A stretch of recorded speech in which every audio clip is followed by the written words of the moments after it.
और क्या हाल चाल, सब बढ़िया। तो शुरू करते हैं। तो एपिसोड की शुरुआत होती है और हमें नीले कलर के जाइंट डायमंड क्लैन के कुशल बुड्ढे को बताया जाता है, बोला जाए तो जिन को बताया जाता है, जो कि भागते भागते जाइंट डायमंड क्लैन में आ चुका था और यहाँ पर आती ही एक जाइंट डायमंड क्लैन के गुजल बुड्ढे को मारकर उसकी बॉडी को कंट्रोल कर लेता है और कुछ गोलियां खाकर अपने आप को थोड़ा बहुत रिकवर करता है। अब इसके बाद जाइंट डायमंड क्लैन का एक गुजल बुड्ढा चलता है तो सोचने लगता है कि वो वांगलिंग वो दोबारा से मेरे हाथों से बच गया, पता नहीं वो जिंदा हो गया फिर मारा गया, लेकिन सुनताई उसने तो मुझे ऑलमोस्ट मार ही दिया था। अब यहाँ पर जाइंट डायमंड क्लैन का बुड्ढा एक कहकर हाथ हिलाता है और हाथ हिलाती सामने एक स्वॉर्ड प्रकट हो जाती है, जो कि हमारी वांगलिंग की सेलेस्टियल स्वॉर्ड होती है। अब इतने में ये बुड्ढा चलता है तो सेलेस्टियल स्वॉर्ड से जू ली गो को बाहर निकालता है, बोला जाए तो हमारी वांगलिंग के फर्स्ट पपेट को बाहर निकालता है।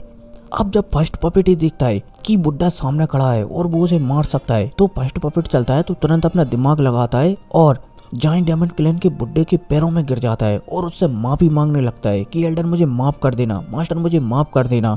मैं भी उस वांगलिंग से बहुत ही ज्यादा नफरत करता था, उसने पता नहीं मेरे ऊपर कैसे कैसे जुल्म किए हैं, अच्छा हुआ आपने मुझे वहाँ से छुड़ा लिया है, मैं आपका गुलाम हूँ, आज से मैं सिर्फ आपकी ही बात मानूंगा। बोला जाए तो जू ली को चलता है तो जाइंट डायमंड क्लैन के बुड्ढे को अपनी बातों में फंसाने लगता है। जाइंट डायमंड क्लैन का बुड्ढा चलता है तो जूलीगो के ऊपर सील चढ़ाने की सोचता है, लेकिन वो पूरी तरीके से जूलीगो के ऊपर सील नहीं चढ़ा पाता। जाइंट डायमंड क्लैन का बुड्ढा चलता है तो जूलीगो से है कहकर कि आज से तुम मेरी गुलाम हो और अगर तुमने मेरे खिलाफ गद्दारी करने की कोशिश की तो मैं तुम्हें खत्म कर दूंगा। जूलीगो चलता है तो वो भी समझ जाता है, लेकिन वो जानता है कि वांगलिंग पक्का आएगा और जिस दिन वो वापस आएगा ना, ये बुड्ढा पक्का मरेगा। इसलिए जूलीगो चलता है तो बुड्ढे की, बोला जाए तो जाइंट डायमंड क्लैन की बुड्ढे की बातों में आकर हमें सिर हिला देता है कि ठीक है आज से मैं आपका गुलाम हूँ। अब इसी के साथ सीन शिफ्ट होता है और फिर हमारे वांगलिंग को बताया जाता है, जो कि सोल रिफाइनिंग सेक्ट में आ चुका था।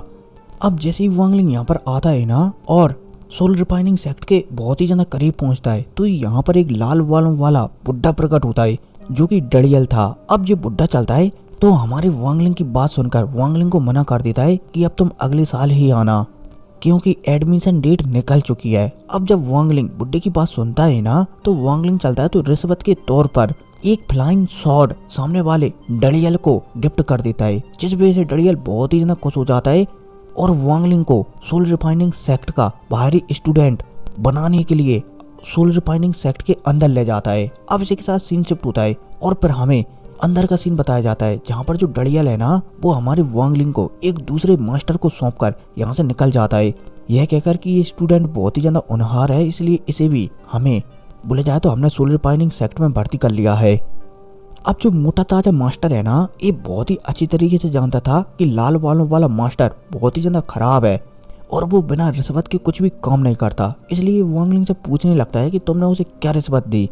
वांगलिंग चलता है तो वो भी छुपाता नहीं है, सारी बातें मोटे ताजे मास्टर को बता देता है। मोटा ताजा मास्टर चलता है तो वो भी वांगलिंग को थोड़ी बहुत जानकारी देकर एक छोटी सी गुफा वांगलिंग को सौंप देता है कि इसी में तुम कल्टीवेट करोगे।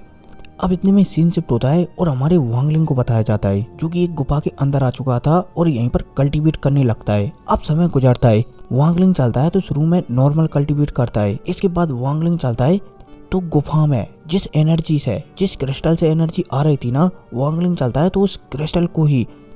पूरी तरीके से उखाड़ कर उसकी पूरी एनर्जी सूख लेता है, जिस वजह से हमारा वांगलिंग एक लेवल ब्रेक थ्रू कर लेता है। अब जैसे ही वांगलिंग ये दिखता है कि इस गुफा में अब एनर्जी बची ही नहीं है, तो वांगलिंग चलता है तो बाहर आता है और बाहर दोबारा से वांगलिंग की मुलाकात उसी मोटे ताजे बंदे से हो जाती है, मास्टर से हो जाती है। अब जब मास्टर वांगलिंग को ऐसे दिखता है और उसका ब्रेक थ्रू होता हुआ दिखता है, तो वो भी हैरान हो जाता है कि आज से तुम कुछ ही दिन पहले इस लेवल पर थे, तो भला तुमने ब्रेक थ्रू कैसे किया। वांगलिंग चलता है तो बहाने मार देता है कि बस मेरी किस्मत अच्छी थी इसलिए मैंने ब्रेक थ्रू कर लिया, लेकिन जो मोटा ताजा बुड्ढा है ना, उसे शक हो गया था। अब इतने में हमारे वांगलिंग को भी बताया जाता है, जो कि सोच रहा था कि शायद इस मोटे ताजे बंदे को शक हो गया, लेकिन वांगलिंग मन में कहने लगता है कि अगर इसे शक हो गया ना, तो अच्छा हुआ कि ये शक को अपने मन में ही रखे, वरना अगर इसने शक को बाहर निकाला ना तो ये मारा जाएगा। अब इतने में हमें रात का सीन बताया जाता है, जहाँ पर वांगलिंग ट्रेनिंग कर ही रहा होता है, तभी अचानक जो मास्टर है ना, वो वांगलिंग के कमरे में आ जाता है, वांगलिंग की गुफा में आ जाता है और वांगलिंग पर एक अटैक कर देता है। अब जब वांगलिंग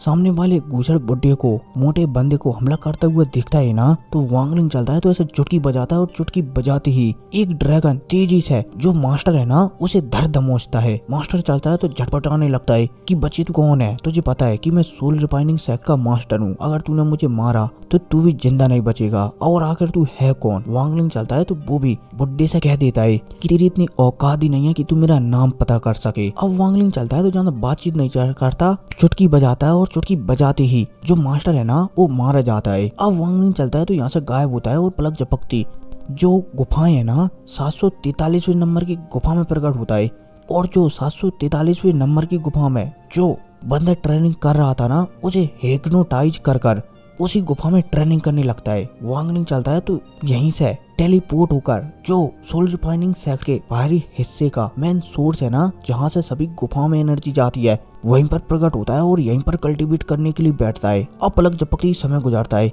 वांगलिंग चलता है तो यहाँ की सारी एनर्जी को अपने शरीर के अंदर बसाने लगता है।